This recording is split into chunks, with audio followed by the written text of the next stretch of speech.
Well, preparing for my talk, I was reflecting on my life and trying to figure out where exactly was that moment when my journey began. A long time passed by and I simply couldn't figure out the beginning or the middle or the end of my story.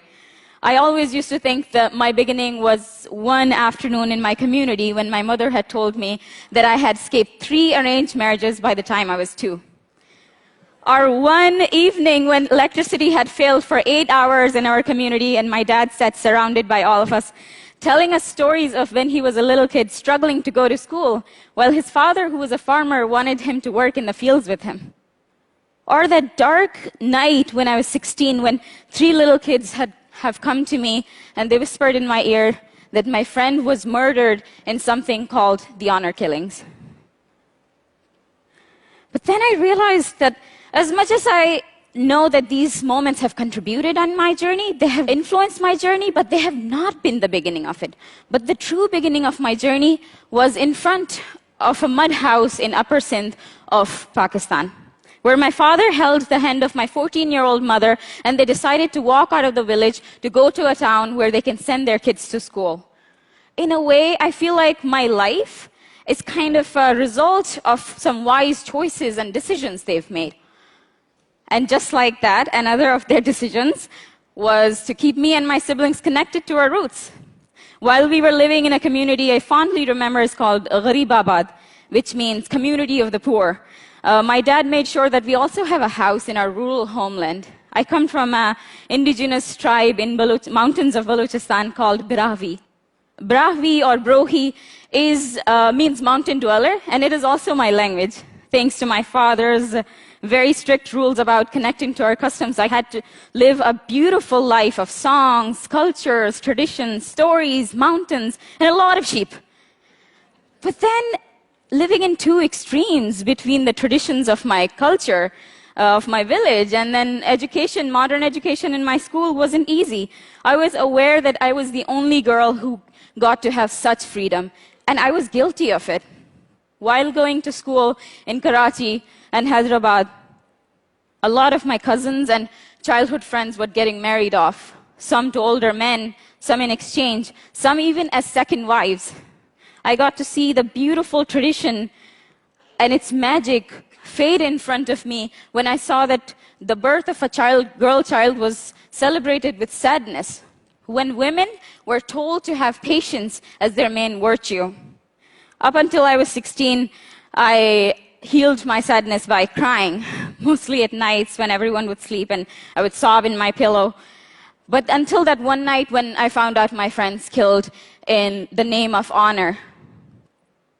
Honor killings is a custom where men and women are suspected of having relationships before or outside of the marriage, and they're killed by their family for it. Usually the killer is the brother or father or the uncle in the family. The UN reports there are about 1,000 honor murders every year in Pakistan. And these are only the reported cases. A custom that kills did not make any sense to me. And I knew I had to do something about it this time. I was not going to cry myself to sleep. I was going to do something, anything to stop it. I was 16. I started writing poetry and going door to door, telling everybody about honor killings and why it happens, why it should be stopped, and raising awareness about it until I actually found a much, much better way to handle this issue. In those days, we were living in a very small, one-roomed house in Karachi. Every year during the monsoon seasons, our house would flood up with water and rainwater and sewage, and my mom and dad would be taking the water out. In those days, my dad brought home a huge machine, a computer. It was so big, it looked as if it was going to take the half of the only room we had, and had so many pieces and wires that needed to be connected. But it was still the most exciting thing that has ever happened to me and my sisters. My older brother, Ali, got to be in charge of taking care of the computer, and all of us were given like 10 to 15 minutes every day to use it. Being the older of 8 kids, I got to use it the last. And that was after I had washed the dishes, cleaned the house, made dinner with my mom, and put blankets on the floor for everyone to sleep. And after that, I would run to the computer, connect it to the internet, and have pure joy and wonder for 15 to 10 minutes. In those days, I had discovered a website called Jugo. In my frantic wish to do something about this custom, I made use of Google and discovered Facebook, a website where people can connect to anyone around the world. And so, from my very tiny cement-roofed room in Karachi, I connected with people in UK, US, Australia, and Canada, and created a campaign called Wake Up Campaign Against Honor Killings. It became enormous in just a few months. I got a lot of support from all around the world. Media was connecting to us. A lot of people were reaching out, trying to raise awareness with us. It became so big that it went from online to the streets of my hometown, where we would do rallies and strikes, trying to change the policies in Pakistan for women's support. And while, I thought everything was perfect, my team, who was basically my friends and neighbors at that time, thought everything was going so well that we had no idea big opposition was coming to us. My community stood up against us, saying we were spreading un-Islamic behavior. We were challenging centuries-old customs in those communities. I remember my father receiving anonymous letters saying, your daughter's spreading Western culture in the honorable societies. Our car was stoned at one point. One day I went to the office and found our metal signboard wrinkled and broken, as if a lot of people have been hitting it with something heavy. Things got so bad that I had to hide myself in many ways. I would put up the windows of the car, hide, veil my face, not speak while I was in public. But eventually, situations got worse when my life was threatened, and I had to leave back to Karachi, and our action stopped. Back in Karachi, as an 18-year-old, I thought this was the biggest failure of my entire life. I was devastated. As a teenager, I was blaming myself for everything that happened. And turns out, when we started reflecting, we did realize that it was actually me and my team's fault. There were two big reasons our campaign had failed big time.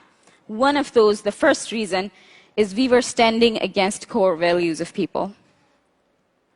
We were saying no to something that was very important to them, challenging their code of honor and hurting them deeply in the process. And number two, which was very important for me to learn, and amazing and surprising for me to learn, was that we were not including the true heroes who should be fighting for themselves. The women in the villages had no idea we were fighting for them in the streets. Every time I would go back, I would find my cousins and friends with scars on their faces, and I would ask, what happened? And they'd be like, our husband beat us. But then, we are working in the streets for you, we are changing the policies. How is that not impacting their life? So then we found out something which was very amazing for us. The policies of a country do not necessarily always affect the tribal and rural communities. It was devastating, like, oh, we can't actually do something about this. And we found out there's a huge gap when it comes to official policies and the real truth on the ground. So this time we were like, we are going to do something different. We're going to use strategy, and we're going to go back and apologize. Yes, apologize. We went back to the communities and we said we are very ashamed of what we did. We're here to apologize, and in fact, we are here to make it up to you. How do we do that? We're going to promote 3 of your main cultures. We know that it's music, language, and embroidery. Nobody believed us. Nobody wanted to work with us. It took a lot of convincing and discussions with these communities until they agreed that we are going to promote their language by making a booklet of their stories, fables, and old tales in the tribe. And we would promote their music by making a CD of the songs from the tribe and some drum beating. And the third, which was my favorite, was we would promote their embroidery by making a center in the village where women would come every day to make embroidery.